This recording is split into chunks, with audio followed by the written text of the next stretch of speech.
जय गुरु जी, शुक्राना गुरु जी। जय गुरु जी संगत जी। आइए संगत जी, आज हम जानेंगे कि कैसे गुरु जी महाराज ने अपनी एक प्यारी संगत को आर्थिक विनाश होने से बचाया, कैसे उसे ब्लेस किया। जय गुरु जी, शुक्राना गुरु जी। आगे बढ़ने से पहले आप अपने चैनल गुरु जी सत्संग वर्ल्ड को सब्सक्राइब कर लीजिए, ताकि आपको ऐसे वीडियोस, ऐसे गुरुजी महाराज के चमत्कार, उनके प्यारे प्यारे सत्संग रोज़ रोज़ सुनने को मिले और साथ ही गुरुजी महाराज की बहुत सारी ब्लेसिंग्स मिले। और हाँ संगत जी, आप में से कोई भी संगत अपना सत्संग हमारे साथ शेयर करना चाहते हो, गुरुजी का शुक्राना अदा करना चाहते हो और अपने दोस्तों के साथ, अपने गुरु परिवार के साथ अपने सत्संग को बांटना चाहते हो, तो नीचे दिए गए ईमेल आईडी या फिर व्हाट्सएप नंबर पर आप हमें मैसेज कर सकते हैं। आपके सत्संग भी बहुत जल्द ही शेयर किए जाएंगे। जय गुरु जी, शुक्राना गुरु जी। आज का पहला सत्संग है राकेश गुप्ता का। जब कोई नहीं आता, मेरे गुरुजी आते हैं। स्टॉक मार्केट में मुझे कई बार बहुत सारे आर्थिक नुकसान उठाने पड़े थे, पर मैं ये नहीं समझ पाया कि ये व्यापार मेरे लिए ठीक नहीं है। गुरुजी की शरण में आने के बाद जनवरी 2006 में मैंने शेयर का व्यापार बंद कर दिया और तब मुझे एहसास हुआ कि अब मैं मानसिक और आर्थिक रूप से ज़्यादा शांत था। दुर्भाग्यवश अपने पहले हुए नुकसान का हर्जाना पूरा करने के लिए मैंने शेयर मार्केट में रुपया लगाने का डिसाइड किया। कुछ महीने मुझे अच्छा मुनाफा हुआ। उस आधार पर मैंने अक्टूबर 2007 में इस्तीफ़ा देने का निश्चय किया, पर गुरुजी ने मुझे ऐसा मार्च 2008 तक नहीं करने दिया।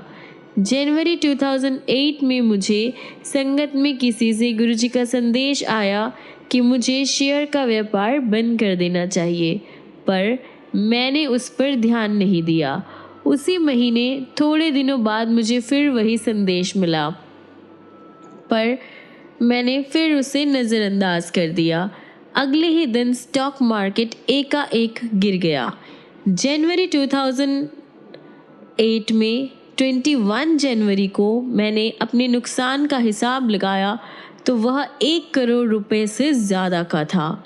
तब मुझे समझ आया कि गुरुजी क्यों मुझे इस्तीफ़ा देने से रोक रहे थे, पर मेरी समझ में ये नहीं आ रहा था कि अब मैं क्या करूं तो क्या करूं। मैंने बस गुरुजी को याद किया और उनसे माफ़ी मांगी।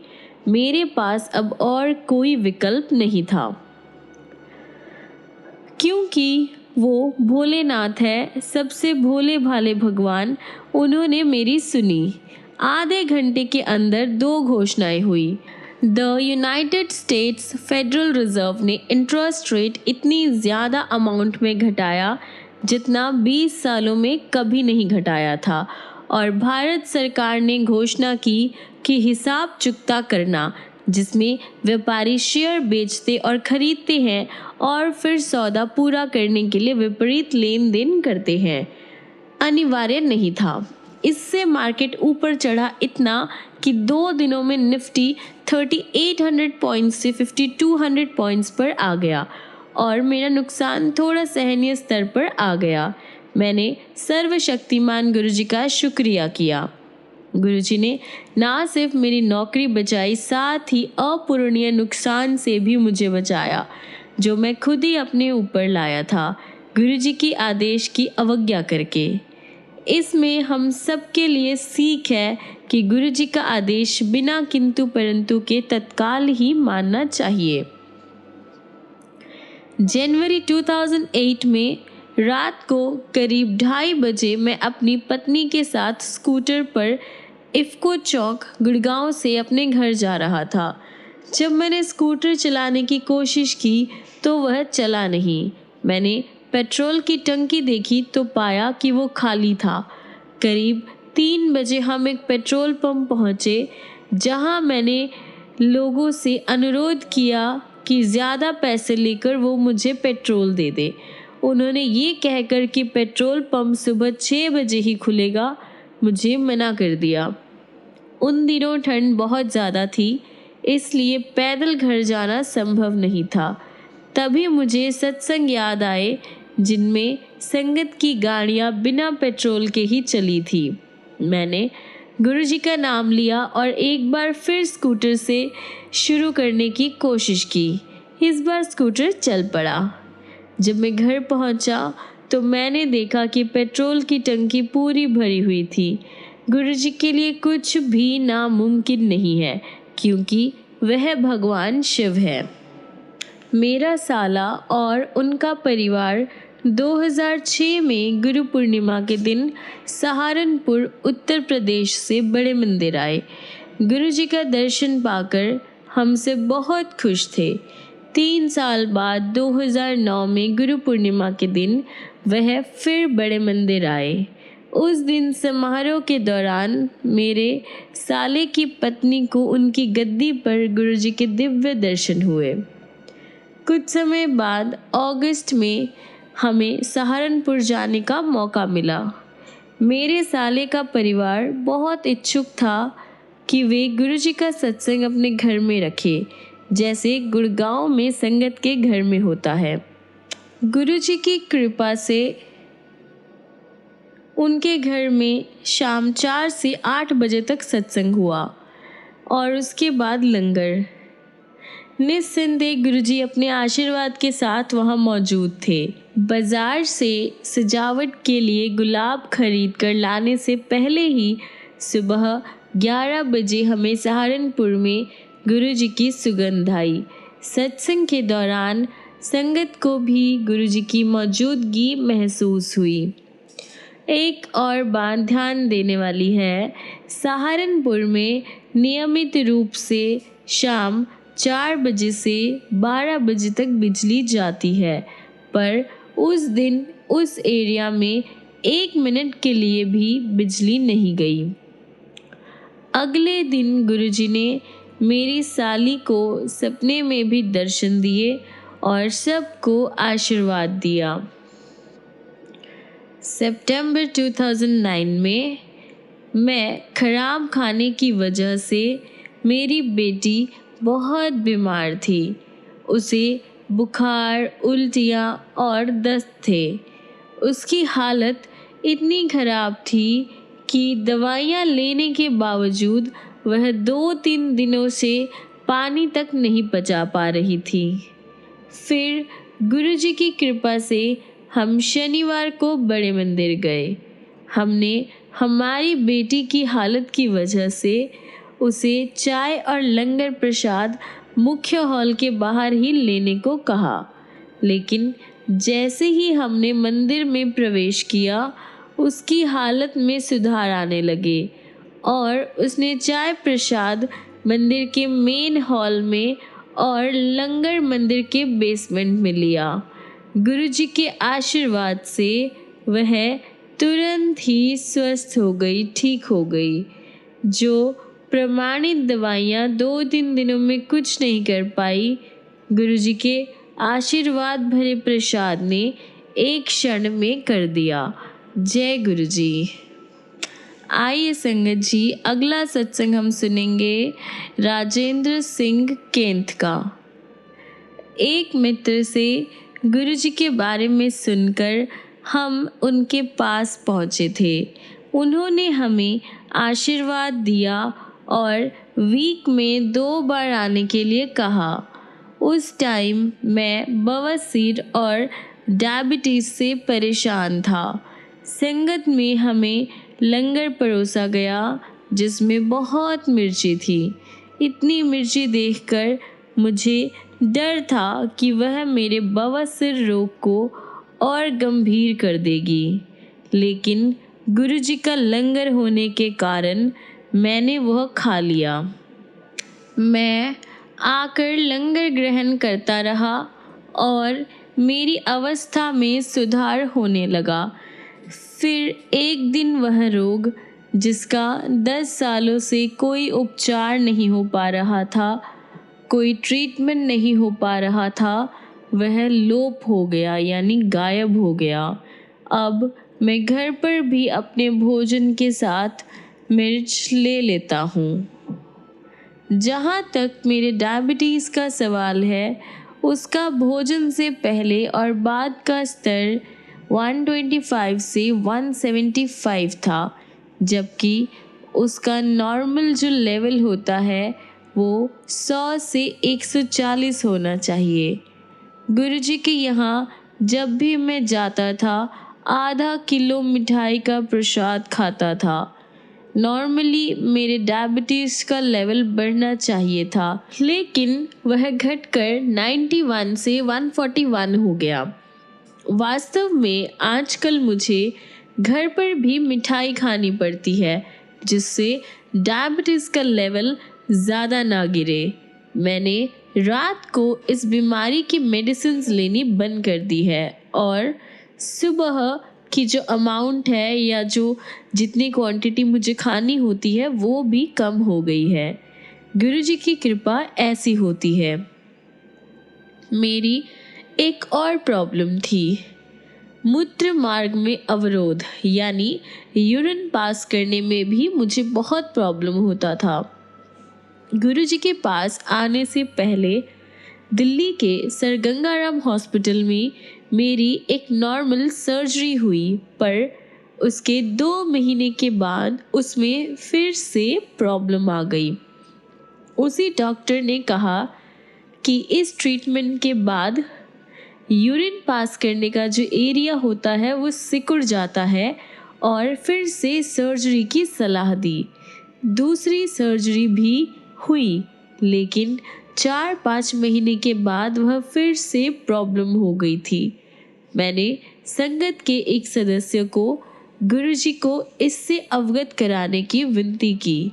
गुरुजी ने उपाय बताया, जिसको करने के बाद मैं ठीक हो गया। यदि अब कभी वह रोग होता है तो मैं मेडिसिन खाकर ठीक हो जाता हूँ। हम रजौरी गार्डन के मुख्य बाजार में एक किराए के मकान में रहते थे।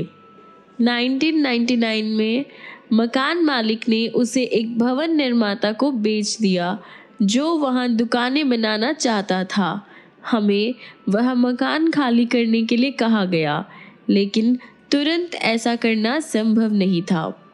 एक दिन मैंने गुरुजी से इसका उल्लेख किया, तो वह मेरी ओर देखकर चुप रहे। मैंने फिर से उनसे विनती की, तो भी वह चुप रहे। मैंने डिसाइड किया कि गुरुजी उत्तर नहीं दे रहे हैं, अतः उनसे प्रार्थना करने में भलाई है। लेकिन उनके चुप रहने का कारण अगले दिन पता लगा। अगले दिन संगत में आते हुए हम धोला कुआं पार करके एक यातायात अवरोध में फंस गए और अचानक कार के ब्रेक ने काम करना बंद कर दिया। एक मिस्त्री ने आकर हमारी हेल्प की और वह सही भी हो गए। लेकिन जब ये घटना घटी और जहाँ घटी, उसके लिए हम गुरुजी के आभारी हैं, अन्यथा दुर्घटना हो सकती थी। मुझे क्लियर हो गया कि पिछले दिन जब मैं गुरुजी से विनती कर रहा था, वह इस दुर्घटना से हमारा बचाव कर रहे थे। मैं उनसे एक छोटी सी बात के लिए कृपा की आशा कर रहा था, जबकि वह हमें संभव मृत्यु से बचा रहे थे। उनकी दया वहीं पर समाप्त नहीं हुई। 1 महीने में हम एक नया घर खरीद कर उसमें जा सके। गुरुजी के हर एक भक्त को आशीर्वाद मिलता है, उनसे कोई अछूता नहीं रहता है।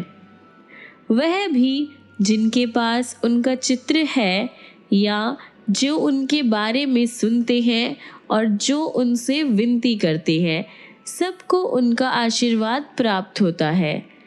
नाभा निवासी मेरी पत्नी के भाई गुरचरण सिंह मान के साथ ऐसा ही हुआ। हम उन्हें गुरुजी के सत्संग सुनाया करते थे। एक दिन वह दिल्ली आए और गुरुजी ने उन्हें ये कहकर आशीर्वाद दिया कि वह प्रसन्नचित्त और आनंदित रहे। उनकी पुत्र वधू ने गुरुजी का चित्र मांगा, जो उसे दिया गया। कुछ दिन के बाद गुरुजी ने उसे ड्रीम में दर्शन दिए। उस टाइम वह प्रेग्नेंट थी और गुरु कृपा से उसने एक सुंदर से पुत्र को जन्म दिया। गुरुजी के आशीर्वाद से उत्पन्न सब बच्चे अपनी आयु से ज़्यादा कुशाग्र बुद्धि और चंचल होते हैं। जब सौभाग्यशाली कपल ने गुरुजी से उसका नामकरण करने की विनती की तो गुरुजी ने उसका नाम गुरभजनीत सिंह रखा।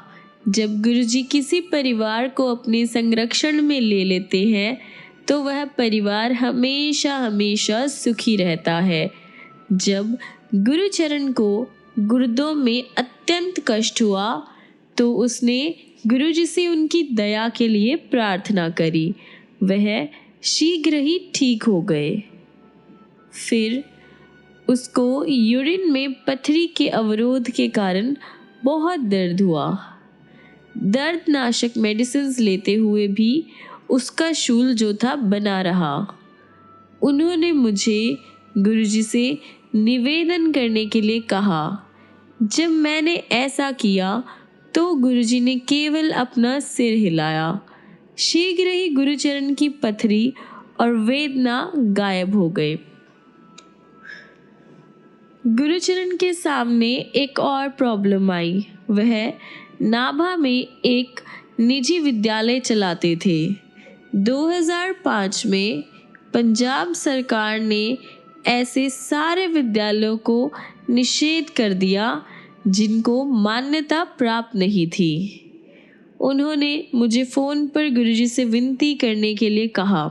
हमने मंदिर में प्रार्थना की और उन्हें मान्यता के लिए आवेदन देने का परामर्श देने के साथ गुरुजी के चित्र के सामने प्रार्थना करने को कहा। शीघ्र ही गुरुजी की दया से उनके विद्यालय को सबसे पहले मान्यता प्राप्त हुई और उसमें छात्रों की संख्या में वृद्धि भी हुई। गुरुजी सबको अपना आशीर्वाद देते हैं। उसके लिए केवल समर्पण और आस्था ही आवश्यक है। उनको अपनी समस्या बताने की भी ज़रूरत नहीं है। हमारे लिए जो भी आवश्यक है वह देते हैं। साथ ही समस्याओं का निवारण भी करते हैं और अंत में वह जो भी अहितकारी होता है उसे नष्ट कर देते हैं। इन कारणों से गुरुजी ईश्वर है। हम उनके दर्शन कर उनसे कुछ कह पाने के लिए अत्यंत भाग्यशाली है। जय गुरुजी। आइए संगत जी, अगला सत्संग हम सुनेंगे राम लखन सुधीर का। जब विपत्तियों का सामना करता हुआ मनुष्य समुद्र में पतवार विहीन नाव भांति घूमने लगता है, गुरुजी की कृपा उसकी रक्षा करती है। यद्यपि मैं गुरुजी को बहुत पहले से जानता था। मैंने 2000 से नियमित रूप से उनके पास जाना शुरू किया था।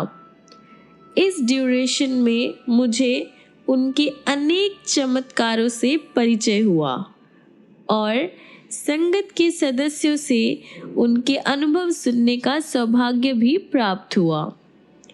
गुरुजी के चमत्कारों का वृत्तांत सुनने के बाद हम सब इसी निर्णय पर पहुंचते हैं कि गुरुजी सर्वविद्यमान, सर्वज्ञाता और सर्वशक्तिशाली है।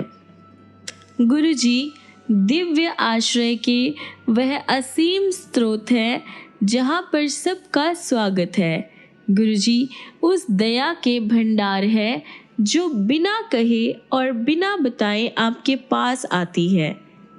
मैंने गुरुजी को बिना किसी के बताए पहली बार आए नए संगत को उनके नाम से संबोधित करते हुए सुना है और आगंतुक की आंखें खुली की खुली रह जाती है।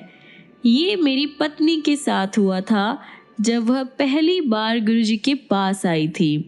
गुरुजी ने मेरी पत्नी को पंजाबी में आओ प्रेमा आंटी आओ कहकर स्वागत किया तो मैं विस्मित रह गया था। मेरे एक वरिष्ठ अधिकारी गुरुजी के पास पहली बार आए तो उनकी पत्नी सुनंदा को भी गुरुजी ने उसके पहले नाम से संबोधित किया था। जब उन्होंने उसके रोग के बारे में बताया तो वह और चकित हो गई।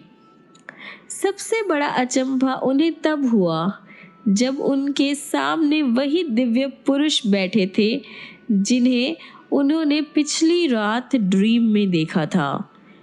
एक अन्य अवसर पर मेरे एक बहुत ही खास संबंधी और उनकी पत्नी ने जब गुरुजी के पहले दर्शन किए तो उन्होंने मुस्कुराकर सवाल किया, लव मैरिज? कपल थोड़े शर्मा गए थे पर उन्होंने हाँ में जवाब दिया। गुरुजी को इन सब के बारे में कैसे पता चलता है? अपनी सर्वज्ञता प्रतिभा से। गुरुजी की उपचार करने की क्षमता तो सर्वविदित है। उन्होंने कैंसर, सोराइसिस आदि अनेक असाध्य रोगों को ठीक किया है। निसंतान और बांझ महिलाओं को संतानें हुई है। युवकों के अनेक उदाहरण हैं जहां पर उन्होंने किसी परीक्षा में उत्तीर्ण होने की आशा छोड़ दी थी, लेकिन गुरुजी की दया से वह बहुत ही अच्छे नंबरों से सफल हुए हैं। अनेक संगत को उनके आशीर्वाद से नौकरियां मिली है। एक दिन मेरे एक मित्र जो न्यूयॉर्क निवासी थे गुरुजी के दर्शन के लिए आए। मेरा छोटा बेटा शशि उनके पास बैठा हुआ था। जब गुरुजी ने बातों बातों में कहा कि वह भी न्यूयॉर्क जाएगा। उस टाइम शशि दिल्ली में ही एक जापानीज बैंक में काम करता था और उसके मन में विदेश जाने का कोई विचार नहीं था। कालांतर में शशि के मन में अमेरिका में कुछ टाइम काम करते रहने के बाद एमबीए करने का विचार उत्पन्न हुआ। वह आवश्यक परीक्षाओं में बैठा और उसने गुरुजी के आशीष के लिए विनती की। सब परीक्षाएं उसके जितने भी हुए सब में उसके अच्छे अंक आए, पर न्यूयॉर्क के एमबीए कॉलेज में से समाचार आने अभी बाकी थे। अंत में उस सूचना के आने पर गुरुजी का कथन सत्य सिद्ध हुआ। शशि न्यूयॉर्क गया और उसने अपना पाठ्यक्रम, अपनी स्टडीज़ बहुत ही अच्छे अंकों से कंप्लीट की और अब वहीं पर जेपी मॉर्गन चेस बैंक में काम करता है। मेरे संदर्भ में गुरुजी ने मुझे मेरे साथ हुए अन्याय की क्षतिपूर्ति के लिए पुरस्कृत किया। शासकीय अभिलेखों में मेरी जन्म तिथि गलत थी। प्रमाण सहित उनको सही करवाने के लिए सारे प्रयत्न विफल रहे। फलस्वरूप मुझे अपनी सेवा अवधि का लाभ नहीं मिल पा रहा था और मेरी प्रमोशन भी रुकी हुई थी। गुरुजी की दया से मेरे रिटायर होने से पहले मुझे एक राष्ट्रीय आयोग का सदस्य नियुक्त किया गया जहां मेरी अवधि 5 साल की थी। उसे बाद में बढ़ाकर 65 इयर्स की एज तक कर दिया गया। इस कारण मैं उसका अध्यक्ष भी बन सका। सरकार में मेरे कोई संबंध नहीं थे, ये केवल गुरु कृपा थी। ये सिर्फ और सिर्फ गुरुजी की ब्लेसिंग्स थी। गुरुजी की सुगंध उनका एक बहुत ही महत्वपूर्ण गुण है। गुलाब के पुष्प के समान वह सुगंध गुरुजी की अपनी है। सिर से पांव तक वह उस सुगंध से परिपूर्ण है। उनके शरीर का कोई भी अंग छू लेने से वह सुगंध हाथ में आ जाती है। इसका एक अन्य विशेष लक्षण है कि यह कहीं भी कभी भी जहाँ पर चाहे आपको मिल सकती है।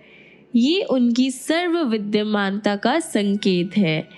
एक बार मुझे अपने घर के बाग में ये सुगंध आई। एक बार मेरे एक संबंधी को उनके घर में एक दीवार पर टंगे हुए सद्गुरु के चित्र में वह सुगंध आती हुई प्राप्त हुई। गुरुजी ने अपनी एक जूती देकर हम पर अत्यंत दया की है। हमने उन्हें आदर पूर्वक घर में बने हुए लकड़ी के मंदिर में रखा हुआ है। हम उनका विशेष ध्यान रखते हैं और हर दिन उसकी पूजा करते हैं। यथार्थ में हम गुरुजी की अनुपस्थिति में उन्हें गुरुजी का ही स्तर प्रदान करते हैं। यह चमत्कार ही है कि उसे घर में आए 4 वर्ष हो गए हैं, लेकिन उसमें गुरुजी की सुगंध अभी तक बनी हुई है। यदि आपकी गुरुजी में निष्ठा है तो वह सुगंध कभी भी कहीं भी आ जाएगी। एक बार मेरा बड़ा बेटा संजय 1 साल की स्टडीज़ के लिए ऑक्सफोर्ड में गया था। उसे वहाँ विद्यालय के प्रांगण में एक स्थान पर उनकी यही सुगंध मिली। इसकी कंफर्मेशन मेरे छोटे बेटे ने करी जब उसके साथ भी यही सेम चीज़ हुई। उसे ये सुगंध मैनहट्टन में मिली। गुरुजी की छत्र छाया प्राप्त होने से हमारा परिवार बहुत ही ज़्यादा भाग्यशाली है। परिणाम स्वरूप अच्छे फल स्वतः ही मिलते रहते हैं, भले ही हम उसकी आशा न करें। इसके लिए हम गुरुजी के अत्यंत आभारी हैं। आइए संगत जी, हम अपने आज के सत्संग को यहीं पर विराम करते हैं और ख़त्म करने से पहले गुरुजी महाराज का मंत्र जाप करते हैं। ओम नमः शिवाय, शिवजी सदा सहाय। ओम नमः शिवाय, गुरुजी सदा सहाय। ओम नमः शिवाय, शिवजी सदा सहाय। ओम नमः शिवाय, गुरुजी सदा सहाय। ओम नमः शिवाय, शिवजी सदा सहाय। ओम नमः शिवाय, गुरुजी सदा सहाय। ओम नमः शिवाय, शिवजी सदा सहाय। ओम नमः शिवाय, गुरुजी सदा सहाय। ओम नमः शिवाय, शिवजी सदा सहाय। ओम नमः शिवाय, गुरुजी सदा सहाय। जय गुरुजी, शुक्राना गुरुजी। संगत जी, मिलते हैं अगली वीडियो में गुरुजी के ऐसे बहुत सारे चमत्कार लेकर, बहुत सारी ब्लेसिंग्स लेकर, ढेर सारा प्यार लेकर। तब तक के लिए गुरुजी आपको ऐसे ही ब्लेस करते रहे, बहुत सारी खुशियाँ दे, बहुत सारा प्यार दे और आप भी गुरुजी को दिल से याद कीजिए, दिल से प्यार कीजिए। फिर देखिए गुरुजी महाराज कैसे आपको और आपके सारे परिवार को ब्लेस करते हैं।